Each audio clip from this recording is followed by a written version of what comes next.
En el café de hoy, en este episodio de la serie de la Feria del Libro de Bogotá, una entrevista con Chet Van Duzer. Él es el autor de una investigación que se llama Monstruos marinos en mapas medievales. Nos salimos de nuestra agenda habitual para hablar de un tema científico, pero también relacionado con nuestra infancia y con esos recuerdos que tenemos de aquellos mapas que veíamos y que nos traían tantos viajes a la imaginación. Este es el café de hoy. Mi nombre es Carlos Solano. El tiempo es un medio aliado de The Trust Project. De niños siempre veíamos esos mapas en los libros de historia y veíamos cómo las líneas trazadas con plumilla que separaban un continente y otro en la historia, cómo se formaron los continentes. Y por allá uno en cierta esquina veía una ballena que le recuerda uno a Moby Dick o seguramente muchas otras referencias, pero no le prestábamos mucha atención. Tenía una magia, ¿no? Estaba como parte de esos libros de la infancia, pero no nos habíamos puesto, no nos habíamos detenido a pensar de dónde salían esas figuras, qué eran, por qué estaban ahí robando cámara, por qué esos animales tan especiales hacían parte de nuestra infancia, y no solo de nuestra infancia, sino también de la imaginación de los exploradores en toda la historia de la humanidad. Por eso es muy interesante que exista un libro, una investigación que hable de los monstruos marinos en los mapas medievales. Queremos hablar un poco de ese libro que edita la Universidad del Rosario y que hace el autor Chet Van Duzer. No sé si lo pronuncié bien. Perfectamente. Chet Van Duzer, quien está con nosotros y quien es el autor de este libro que ya ha sido editado en varios idiomas, pero ahora es editado para Colombia en español y lo circula, como decíamos, con la Universidad del Rosario. Bienvenido, Chet. Gracias, es un placer estar aquí. Chet, bueno, lo primero es entender de dónde surge la idea de hacer un libro de estas características. Es que estaba en la Biblioteca Nacional de España mirando un manuscrito de la geografía de Ptolomeo en mediados del siglo XV y los mapas estaban llenos de monstruos marinos. Y he pensado, bueno, son muy interesantes y tengo que escribir algo, un artículo sobre estos monstruos.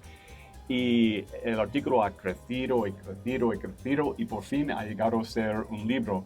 Y para mí estas imágenes de los monstruos marinos son unos de los más fascinantes y intrigantes que aparecen en los mapas medievales y renacentistas. Así que esta fue la atracción del asunto para mí. Okay. ¿Cuál fue el hallazgo principal en esta mirada que hiciste? El hallazgo principal fue que normalmente mirando estas criaturas tan fantásticas podemos imaginar que fueran inventos del cartógrafo en el momento, pero pasa muy a menudo que es posible encontrar las fuentes. Y esto implica que no son meras decoraciones, son intentos de representar lo que se pensía haber vivido en el océano. Aunque para nosotros son criaturas totalmente fantásticas, fueran intentos de representar los animales reales que han vivido en los océanos.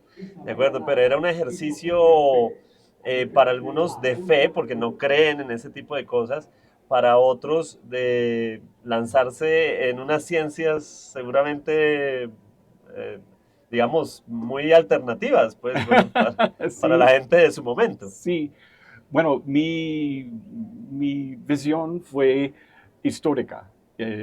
Mi intento fue encontrar las fuentes y entender qué implican estas imágenes. Por ejemplo, hay dos mapas de principios del siglo XVI en los cuales podemos apreciar un cambio en el conocimiento y la concepción de los océanos.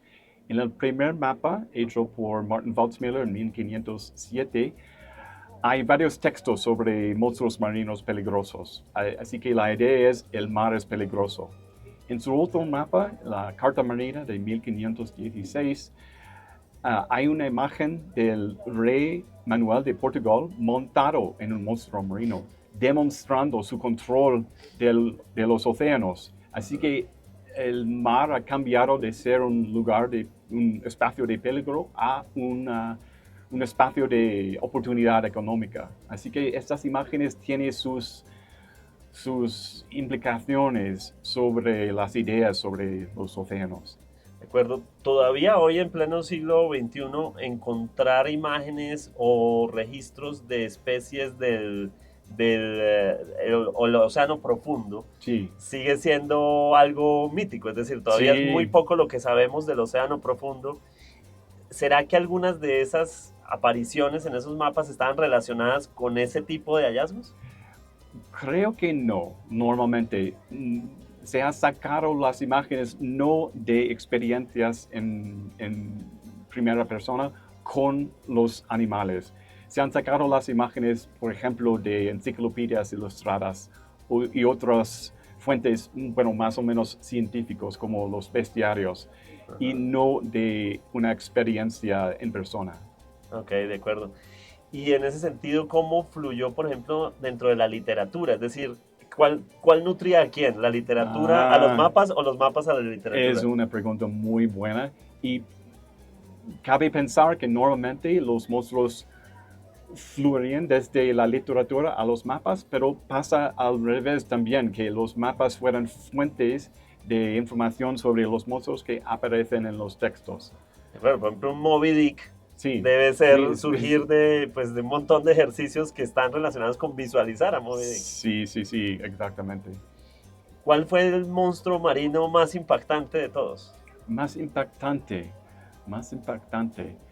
Creo que no es un monstruo, pero los monstruos marinos que salen en un mapa hecho por Olaus Magnus en 1539 y estas imágenes muy diferentes de todo lo que ha precedido han tenido una gran influencia. Aparecen casi los mismos monstruos en muchos globos, muchos mapas posteriores.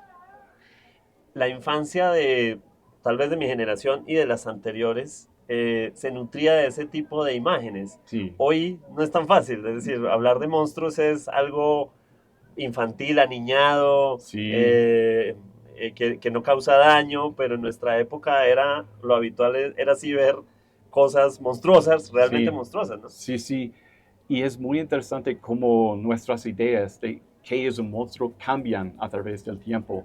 Por ejemplo, la ballena en la Edad Media fue un monstruo, pero para nosotros es algo totalmente diferente, algo muy distinto. Así que me imagino que nuestras ideas de qué es un monstruo van a seguir cambiando en el futuro. De acuerdo. ¿Esta investigación sigue evolucionando? ¿Esta es una primera edición o ya termina o hay una investigación en curso sobre esto? Es que he encontrado que muchos colegas me han dicho que sus niños le gustan mirar las imágenes y por eso estoy haciendo un libro infantil sobre el mismo tema. Ok, una versión de los monstruos para niños más Para pequeños. niños, sí.